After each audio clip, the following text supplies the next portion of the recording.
Yo, what's up, my people? This is your homeboy, Mr. Remy Mohan, and today I'm bringing you guys something real special, something exclusive from Beyond the Mic and Out of the Box podcast collaboration live in Accra, Ghana.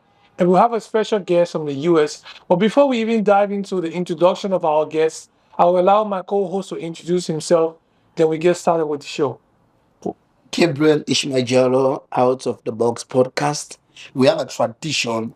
We prefer our guests to introduce themselves because when they introduce themselves, they give you details of what they want to see. Welcome. Welcome to the show, man. Thank you. Hello, world. My name is Dr. Angela Harris. I am here, as I said, born in the United States. I tell people that I'm from heaven and I'm very African. I'm the founder of the Emerge Us Conference, the Rebirth of the Black Nation, also the Black Kings and Queens Worldwide. I'm also the executive producer and founder of the Black I Am International Awards. And this is our ninth year honoring humanitarians and philanthropists that have made sure that they gave to the least of them.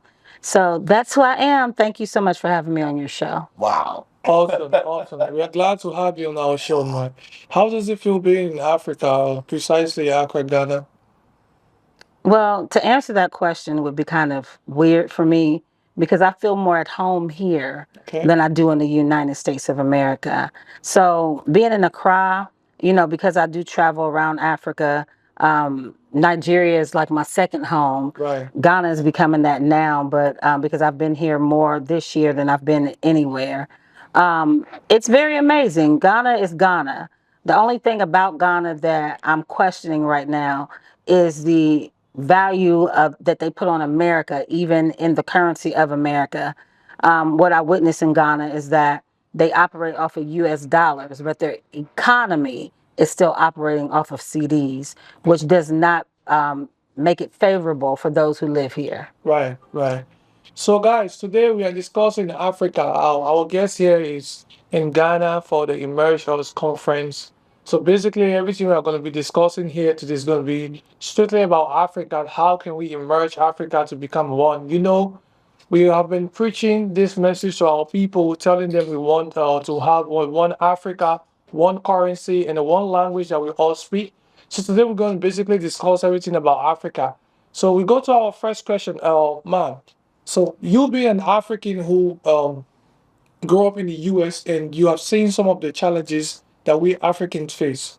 What does like the emerge us Africa means to you?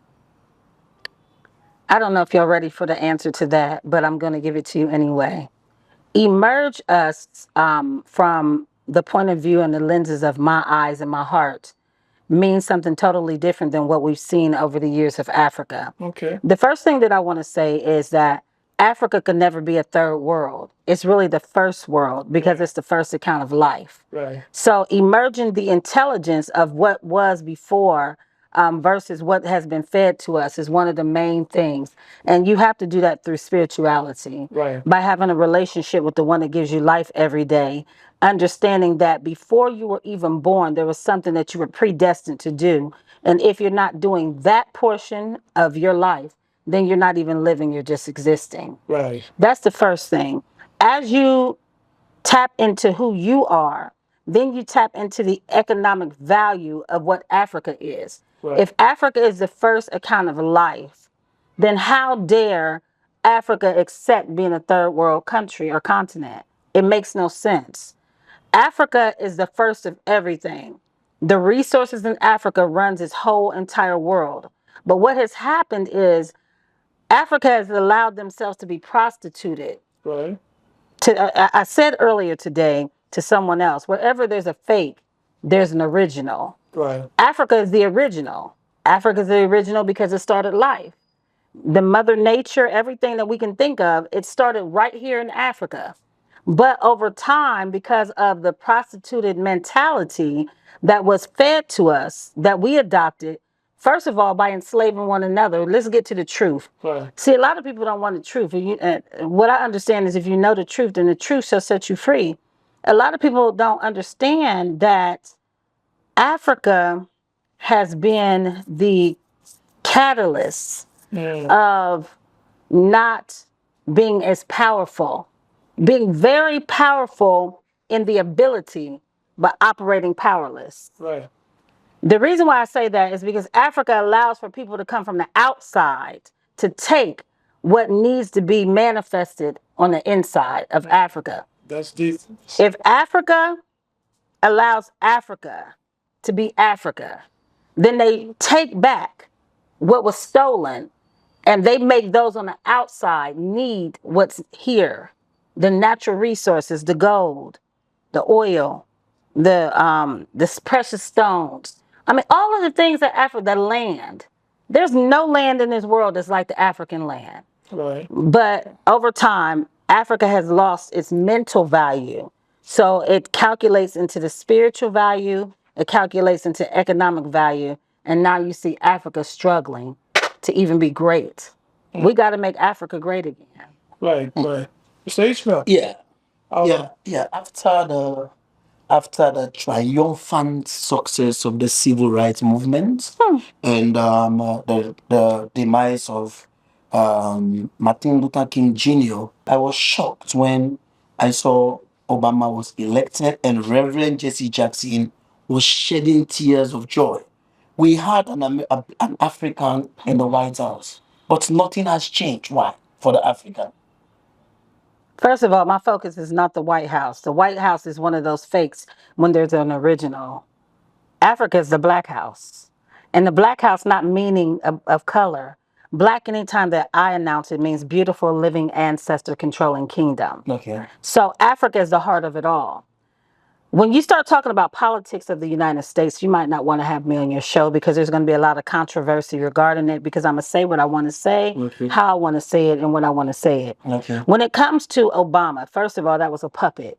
There's a lot of things that has happened in the American system that makes things appear as if it's real, but it's really a lot of fake stuff. If you really look at right now what's going on, even in the entertainment world, you will see that all of these things, where good is, evil is always present, right? And there's a lot of spiritual wickedness in high places. High places in America is gun, oil, and drugs. That's their God.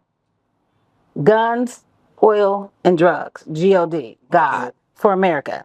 So when you have that and you mix that in the entertainment industry, then you have all the perversion and stuff that goes along with it. Tell me where America is the land of the free. When you talk about civil rights movement, I don't think you know who you're sitting here with.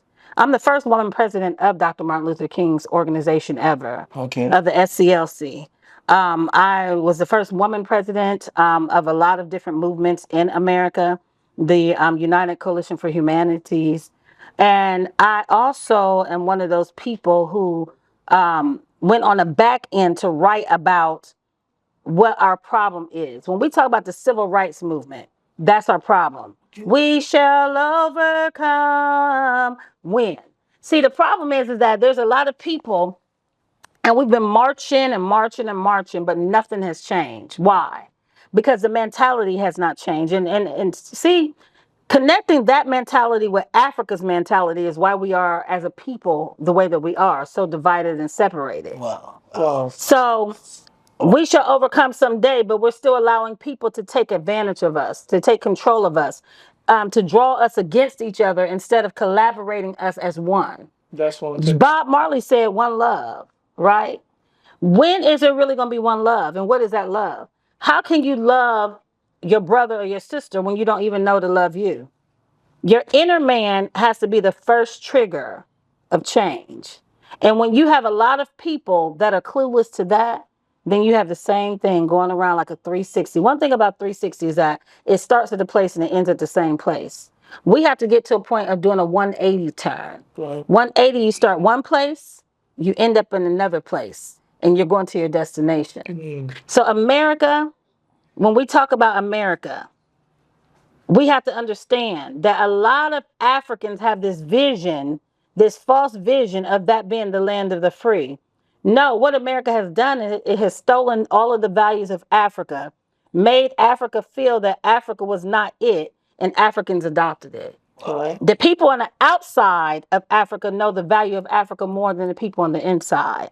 That's why we come here to make Africa great again. We have to emerge us spiritually, intellectually, which brings us into economics. Right. Economics is making the economy great again. Right. We don't have to work that hard to do that in Africa because all of the resources are here. But you have to have the mentality and people willing to work together to get it done. Right. So, Yes. speaking of the mentality, there are a lot of misconceptions about when you, like you mentioned earlier, when you leave Africa, that's when you get to know the beauty or the value of what you have. So I've met a lot of guys from the Western world. It's like the perception or the concept we usually have of Africa. When you mention Africa, they talk about the bushes, they talk about people sleeping on the trees, the animals and all of that, like poverty going on and all of that. So what are some of the biggest misconception you have heard about Africa or you have encountered as an African living in the US? Well, let me say this. Everything that you just named is also in the US. There's people sleeping in the bushes, there's people sleeping on the freeways, there's homeless people, there's people that's hungry. But the difference is America has the ability to do something more about it. Right. But you can go to a mayor's step and they're stepping over people as they're going to work. But they're getting all of this money and they have all of these resources to make a difference, but they don't do it. Then when you come to Africa, that same concept is here. This is what I mean by wherever there's a fake, there's an original. And this is what I mean by Africa has adopted this slaves mentality. See, we were never designed to be in slavery here. Yeah. This here gives us the ability to conquer anything. Right. But this here has to be the action in conquering everything. So when I first came to Africa, I didn't know what to expect because of all of the things that are on TV. But when I crossed the borders, my first smell was I'm at home. My first scent was I'm at home. So for me coming from America, where they say it's the land of the free, to come to Africa to feel more at home here than I've ever felt in America. Why is it that Africans want to chase this American dream instead of being in the African supreme? Africa is the supreme being. The first account of life was here. How can anything else be greater than that? Yes, but actually, you see, when we now try to streamline our thoughts and face reality, according to the few PHEW statistic, global statistic, among the 28 most poorest country in the world, Africa has 25. So how can we decipher this reality? Who says so? The international statistics. Who says so? The international statistics is what? The news. Yeah. This is the picture that's being painted, but that doesn't make it true. The truth is, know the resources. Every resource that's here in Africa is needed everywhere else. If you look at that truth and you know that I'm telling the truth, all you have to do is look at China, look at America. See, the song that we got to make Africa great again. It says we cannot depend on the European guys. We cannot depend on the Chinese guys. We can't depend on the American guys. It's up to you and I and I. We got to make Africa great again. Africa has the resources to be the wealthiest and the most wealthiest people in the world is right here in Africa. But the picture that has been painted and then the economic greed, that's what I want to call it. The political and economic greed that has taken place. See, they adopted that from America. The truth is, from the very beginning, we were our own problem. If you go back in history and see where slavery didn't start with the white man. It started with us enslaving one another for greed. And if we don't understand that portion of it, then we'll never get to the next level of what we can do to diminish that, to destroy that, and to start it all over again. Now it's time for the rebirth of the Black nation. The rebirth of the Black nation is simply this. It is an action plan. It is an agenda to rebirth everything that's already been ours from the beginning. Yeah, speaking about rebirth and some of the challenges, like I just want to say, drop a little comment when it comes to that. Like, I'm from Liberia originally. I'm a Liberian.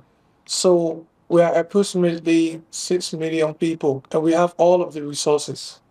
So this is a country where, like, if the government, I'm mentioning it based on the fact that you mentioned greed or people not wanting to, you know, allow other people to eat while they also eat as well. So if our own government will allow the resources being distributed like equally or fairly to all of the citizens in the country, trust me, there will be no single Liberian that will go to bed on an empty stomach. But you know something, like, it's all about me, myself, and I mentality. It's not about, you know, me trying to become the boss and become oppressive to the common people. That's the mentality. Yeah. You get what I'm saying? He's also from Sierra. Yeah. Contrary to all the narrative of that doctor has espoused almost the last 20 minutes. Yeah. The two last submission for two of you, that means African problem is Africa. It's Africa. Absolutely. You And get what I mean? let me say this. Yeah. Wherever there's a fake, there's an original. I want y'all to hold on to that, okay? Yeah, sure. A leader is a leader, whether they lead people to the dark or whether they lead people to the light. The problem is we have too many misleaders out here leading people to the dark for their own gain. Right. And that's what we call government.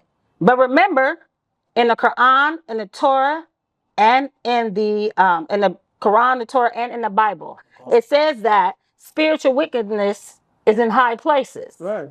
Government is the highest place of authority in this world, right? But it shouldn't be. And I'm going to tell you why.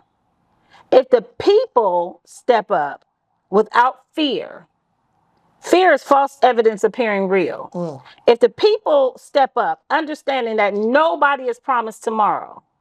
So sometimes you got to put yourself in position to be okay with knowing that you doing something may cause you to not be here tomorrow, but it can change the whole narrative for everybody else tomorrow. Right. Okay.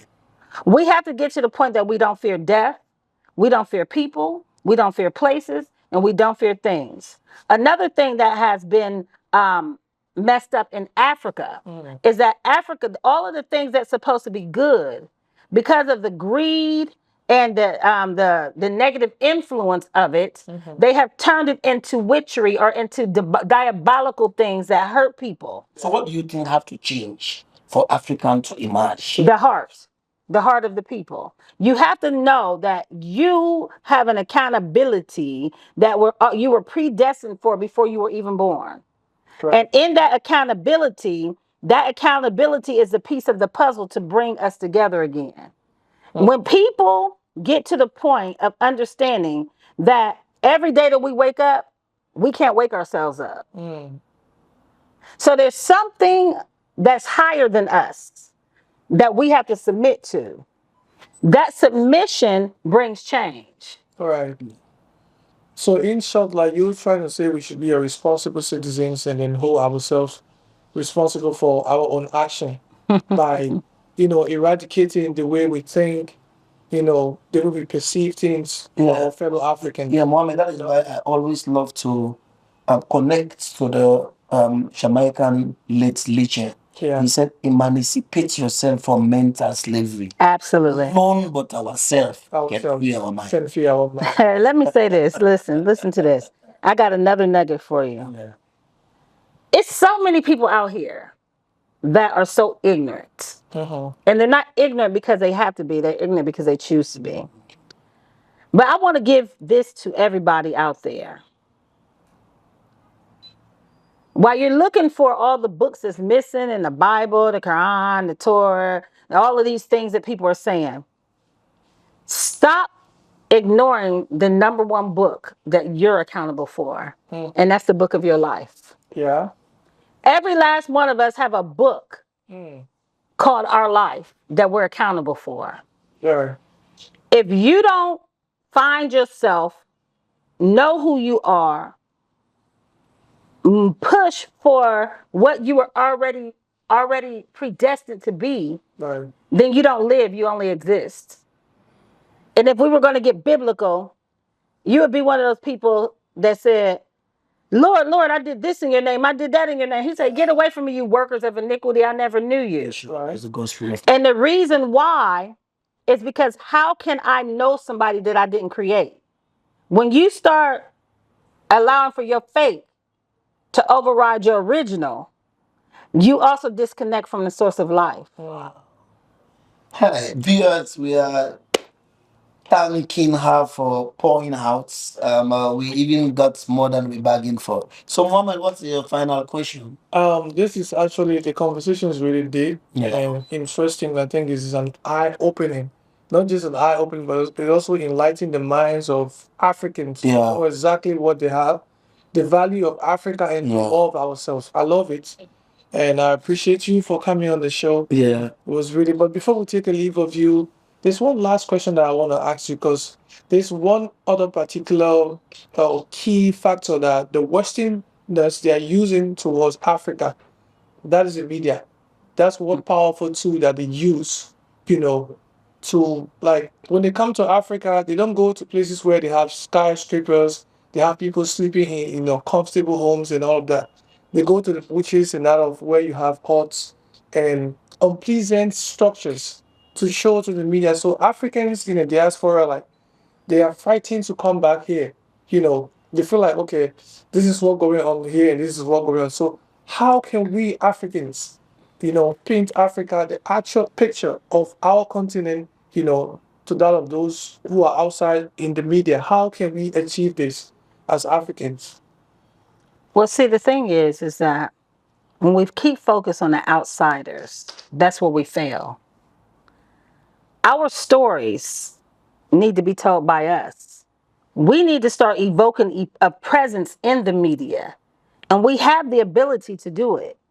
If you want to take anything from America, go to America and find out how they operate their media and come and bring it back to Africa. Right. Wow. Period. When you do that, what happens is this: you bring the state of the art into the state of the art. Africa is the state of the art. Mm. There's nobody in America smarter than Africans. The technology and all of that stuff, yeah, China, and they big up China, but in all reality, some of the most crafty things that have ever been done has been done by Africans. Right. So if you utilize that in the right way, the end result is nothing but success. If you're going to go get something from America, go and send students over there to learn their media, bring that media back here as a state and start creating the media that matters. But the thing is that you still can't allow them to tell your story. You still have to tell your own Our story. own story. Yeah, so let me climax by also just subscribe to what you have said over the last 30 minutes. I remember Robert Mugabe in 1980, Mm. when Zimbabwe was having an independence, he invited Bob Marley to grace the occasion. You know what he said? Every man have the right to decide his own destiny. Say every man have the right to decide because in the day of judgment, Right. there is no partiality. There's no So I partiality. subscribe to all of you that Africa have to sell our own story. We have to create our own dream. We have to craft our own path. Right. So that Africa with 51% of human resources, 1.3 billion population, why should we be poor? Absolutely. Absolutely. We're not poor. We're only poor in the mentality. Mentality. And that's what needs to change. Thanks very much. So, Mohammed, you can. So, viewers, you already know the vibe. It's big, it's bold, beyond the mic. And we had a wonderful conversation. We spoke about Africa and how we can emerge Africa to become one, to achieve the goal of, having one Africa, one currency, and that of one language. So, you hear what she said. It all starts with the mind. So, when we eradicate the thoughts that we have to go to the Western world before we can become successful or before we can make Africa great again, trust me, we are going to be powerful in the war. We are going to be unstoppable. Yes. So if you enjoy watching this episode, make sure to subscribe to my channel, the Q Versus Studio, and also my brother. Out of the box. Please give her, Podcast. please give her a final word to our guest. Your So, final. yes, please. My final words is if it is to be, it's up to me. That's what I always have to end up Thank you very much. So Out of the box podcast and Q versus Studio. For those of you watching, where can people follow you on social media? Well, you can go to Dr. Angela Harris on Facebook or Black People United Global Network. On Instagram, you can go to Dr. underscore Angela underscore Harris, or you can go to the Black I Am Awards. If you put in the rebirth of the Black Nation, you put in Black People United, you put in the Black I Am Awards, you put in the Black Kings and Queens Worldwide, you'll see me. thank you very much. Thank you, viewers.